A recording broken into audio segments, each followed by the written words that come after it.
Big boss season 6-ൽ ഏറ്റവും കൂടുതൽ വിവാദങ്ങൾ സൃഷ്ടിച്ച ഒരാളാണ് ജാസ്മിൻ ജാഫർ. ഗബ്രി ജാസ്മിൻ കോംബോ ആണ് വലിയ തോതിലുള്ള വിവാദങ്ങളിലേക്ക് നയിച്ചത്. ഇപ്പോൾ ഇതാ ഒരു ഇന്റർവ്യൂവിൽ ഗബ്രിക്കും അഫ്സലിനും തൻ്റെ മനസ്സിലുള്ള സ്ഥാനവും ഗബ്രിയുമായിട്ടുള്ള തൻ്റെ കോംബോയുടെ സത്യാവസ്ഥയും പുറത്തിറങ്ങിയപ്പോൾ തനിക്ക് നേരിടേണ്ടി വന്ന സൈബർ ബുള്ളിങ്ങിനെക്കുറിച്ചും തനിക്ക് നഷ്ടമായിട്ടുള്ള പല കാര്യങ്ങളെക്കുറിച്ചും ജാസ്മിൻ തുറന്നു പറയുകയാണ്. ബിഗ് ബോസിലേക്ക് പോകുന്നതിൻ്റെ മുമ്പ് എനിക്കൊരു റിലേഷൻഷിപ്പ് ഉണ്ട്, എന്നിട്ടും ഗബ്രിയോട് അങ്ങനെ കാണിച്ചത് മറ്റുള്ളവരെ എങ്ങനെ പറഞ്ഞു മനസ്സിലാക്കണമെന്ന് എനിക്കറിയില്ല. വൈൽഡ് കാർഡ് വന്നപ്പോൾ എനിക്ക് റിലേഷൻഷിപ്പ് ഉള്ള വ്യക്തി 13 വോയിസ് ക്ലിപ്പ് ഇട്ടിട്ടുണ്ടെന്ന് ഞാൻ അറിഞ്ഞു. എൻ്റെ പാരൻസും എനിക്ക് എഗെയിൻസ്റ്റ് ആണെന്ന് ഞാൻ അറിയുന്നു. ഞാൻ തകർന്നു പോയ നിമിഷമായിരുന്നു അത്.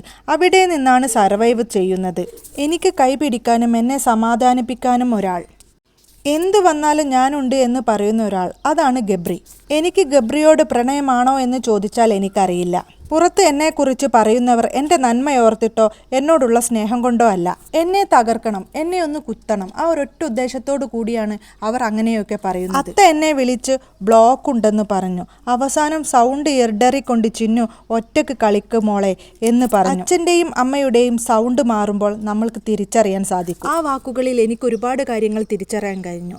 അതിൽ നിരാശയും ദുഃഖവും ഒക്കെ ഉണ്ടായിരുന്നു. അത്തക്ക് ബ്ലോക്ക് വരാൻ കാരണം ഞാനാണോ എന്ന് ചിന്തിച്ചു പോയി. അതെന്നെ വല്ലാതെ വേദനിപ്പിച്ചു. അടുത്ത 2 ദിവസം ഞാൻ ഗബ്രിയുമായിട്ട് അകലം പാലിച്ചു. പക്ഷേ എനിക്കതിന് കഴിയാതെ വന്നു. ഞങ്ങൾ ദിവസവും കാണുന്നവരാണ്. അവനെ കാണുമ്പോഴുമൊക്കെ എൻ്റെ മനസ്സിലൊരു വേദനയാണ്. അങ്ങനെയാണ് ആ ഒരു വീട്. ഒരാഴ്ച വരെ എൻ്റെ മനസ്സ് ചളമായിരുന്നു. എനിക്ക് ആരെയെങ്കിലും ഡിപ്പെൻഡ് ചെയ്തേ മുന്നോട്ട് പോകാൻ പറ്റൂ. എനിക്കൊരാളുടെ കൈ പിടിക്കാനുണ്ടെങ്കിൽ അത് ഒരു വലിയ സമാധാനം തന്നെയാണ്. ഗബ്രി പോയി കഴിഞ്ഞ് ഞാൻ വീക്കായി തുടങ്ങി. തികച്ചും ഒറ്റക്കായി. ആ വീട്ടിൽ നിന്ന് എങ്ങനെയെങ്കിലും ഇറങ്ങിപ്പോയാൽ മതി എന്നായി.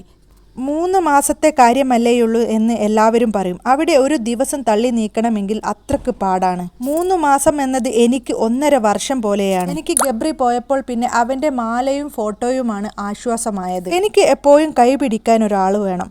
ഡിപ്പെൻഡൻ്റ് ആയ പേഴ്സൺ ആണ് ഞാൻ. പുറത്തുനിന്ന് കാണുന്നവർക്ക് ഞാൻ വൺ ക്രിഞ്ച് ആയിരിക്കും. അത് അങ്ങനെയല്ലേ ആവുള്ളൂ.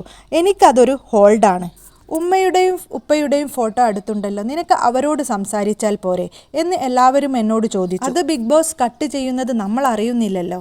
എൻ്റെ ഉമ്മ എന്നോട് സങ്കടപ്പെട്ടു പറഞ്ഞു, ഞങ്ങളുടെ ഫോട്ടോ അവിടെ ഉണ്ടായിട്ട് ഞങ്ങളെ ഫോട്ടോ ഒന്ന് നോക്കുക പോലും ചെയ്തില്ലല്ലോ എന്ന്. റസ്മിനോടും ഗബ്രിയോടും എത്രയോ തവണ ഞാൻ എൻ്റെ ഫാമിലിയെക്കുറിച്ച് ഉപ്പയെക്കുറിച്ചൊക്കെ സംസാരിക്കുന്നതുണ്ട്. അതൊന്നും ബിഗ് ബോസ് പുറത്തു വിട്ടിട്ടില്ല. അവർ എൻ്റെ വീക്കായിട്ടുള്ള പല കാര്യങ്ങളുമാണ് പുറത്തു വിടാൻ ശ്രമിച്ചത്. അവർക്കറിയാം ഏത് കാര്യം പുറത്തു വിട്ടാലാണ് കൂടുതൽ TRP കിട്ടുക എന്നത്. ഗബ്രി പോയപ്പോഴാണ് ഞാൻ ഗെയിം കളിച്ചത് സ്ട്രോങ് ആയതെന്ന് എന്നൊക്കെ പറയുന്നവരുണ്ട്. ഗബ്രിയുള്ള സമയത്ത് തന്നെ ഞാൻ പ്രതികരിക്കേണ്ട ടൈമിൽ പ്രതികരിക്കുകയും ടാസ്ക് ചെയ്യേണ്ട ടൈമിൽ ടാസ്ക് ചെയ്യുകയും സംസാരിക്കേണ്ട സമയത്ത് സംസാരിക്കുകയും ഒക്കെ ചെയ്തിട്ടുണ്ട്. പക്ഷേ അതൊന്നും ആരും കാണുന്നില്ല. അവർക്കൊന്നും കാണേണ്ട കാര്യവുമില്ല. അതാണ് സത്യം. വീട്ടുകാർ വന്നതിന് ശേഷം എൻ്റെ മനസ്സ് പാറയായി മാറി. ഈവൻ റസ്മിൻ പോയപ്പോൾ പോലും ഞാൻ കരഞ്ഞു. ഇനി എന്ത് സംഭവിച്ചാലും എന്ത് നശിച്ചാലും 100 ദിവസം നിൽക്കുമെന്ന് ഞാൻ ഉറപ്പിച്ചു. എനിക്ക് സഹിക്കാൻ പറ്റാത്ത പല കാര്യങ്ങളുമാണ് ഇവിടെ നടന്നത്. അതെല്ലാം ഞാൻ ബിഗ് ബോസ് എന്നെ സഹിക്കാനുള്ള കരുത്ത് പഠിപ്പിച്ചു. അഫ്സലിൻ്റെ കാഴ്ചപ്പാടിൽ തെറ്റൊന്നുമില്ല. കല്യാണം ഫിക്സ് ചെയ്ത പെൺകുട്ടി മറ്റൊരു പയ്യനോട് ക്ലാരിറ്റി ഇല്ലാത്ത ഇഷ്ടം എന്ന് പറയുന്നത് തെറ്റ് തന്നെയാണ്. അത് പുറത്ത് ഞാനാണെങ്കിലും എൻ്റെ റിലേഷൻഷിപ്പ് അകത്ത് അങ്ങനെയൊക്കെ കാണിക്കുകയാണെങ്കിൽ എനിക്കും ടെൻഷൻ ഉണ്ടാകും. ഞാൻ ചെയ്തത് തെറ്റ് തന്നെയാണ്. ആ തെറ്റ് ഞാൻ ആക്സെപ്റ്റ് ചെയ്യുന്നു. നിശ്ചയമൊന്നും കഴിഞ്ഞിട്ടില്ല. വാക്കുപറിച്ചിലും പെണ്ണു കാണലും മാത്രമേ നടന്നിട്ടുള്ളൂ. ഞാൻ ചെയ്തതെല്ലാം തെറ്റാണെന്ന് ഞാൻ പറയുന്നുണ്ടെങ്കിലും എൻ്റെ സാഹചര്യം അതിലെത്തിച്ചതാണ്. ആ റിലേഷൻഷിപ്പ് ഇനി നടക്കില്ല. കാരണം അഫ്സൽ ഒരുപാട് സ്ട്രഗിൾ ചെയ്തു. ബിഗ് ബോസ് പല കാര്യങ്ങളും പുറത്ത് കാണിച്ചില്ല. പുറത്തേക്ക് കാണിച്ചതെല്ലാം വേറെ രൂപത്തിലുള്ളതാണ്. ബിഗ് ബോസ് എന്നെ പോർട്രേറ്റ് ചെയ്ത രീതി വേറെയാണ്. ബിഗ് ബോസിനെ ഞാൻ കുറ്റം പറയുന്നില്ല. അവർ എനിക്ക് ഡെയിലി വേജസ് തന്നാണ് നിർത്തിയത്.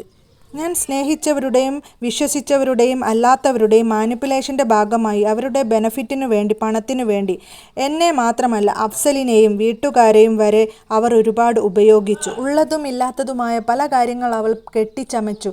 പച്ചക്കള്ളങ്ങൾ പറഞ്ഞുണ്ടാക്കി. പലരും അതെല്ലാം വിശ്വസിച്ചു.